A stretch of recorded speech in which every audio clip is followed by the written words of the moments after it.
వెళ్తున్నారు. అక్కడ ఏం చెప్పుకోవాలి?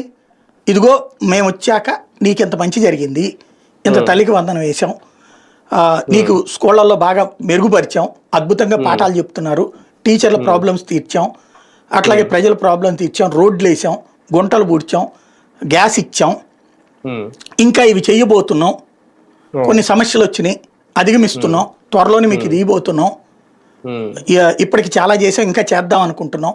ఇది కదా చెప్పుకోవాల్సింది. అక్కడికి వెళ్ళి కుప్పంలో నియోజకవర్గానికి వెళ్ళి నీ నియోజకవర్గ ప్రజలకి ఏమేమి ఇచ్చావో, ఇంటికి ఏమి ఇచ్చావో చెప్పడం మానేసి జగన్ కుక్క పిల్లలా పక్కన పడేశాడు, లేకపోతే అట్లాంటోడు పనికిరాడు, ఇది చెప్పడం కోసం ఈ కార్యక్రమం ఎందుకు? ఇప్పుడు ఏం చెప్పింది ప్రతి ఎమ్మెల్యే చెప్తున్నాడు ఊర్లో వెళ్ళి, నువ్వేం చేసావో చెప్పయ్యా అంటే, జగన్ అట్లా చేశాడు కాబట్టి మేం చేసింది కరెక్ట్ అనుకో, చాలా అనుకో అని చెప్తున్నాడు. ఇది అంటే వాళ్ళ కాళ్ళే డివియేట్ అవుతున్నారు. అంటే జగన్ అనేటటువంటి వ్యక్తి అంత భయపుడతని పుట్టిస్తున్నాడు వీళ్ళకి. ప్రతి క్షణం వీళ్ళకి నిద్ర పట్టని ఎట్లా జగన్ ఏదో ఒకటి అయితే గానీ వీళ్ళకి సంతోషంగా ఉండేటట్లేరు, సంతృప్తిగా లేరు. అది అందుకని ఇట్లా జరుగుతున్నట్టు కనబడుతోంది. బిక్కు బిక్కుమంటూ ఉండాలి ఇంక 4 ఏళ్ళు జగన్, ఇంకా అంతే వీళ్ళు ఏం చేసింది.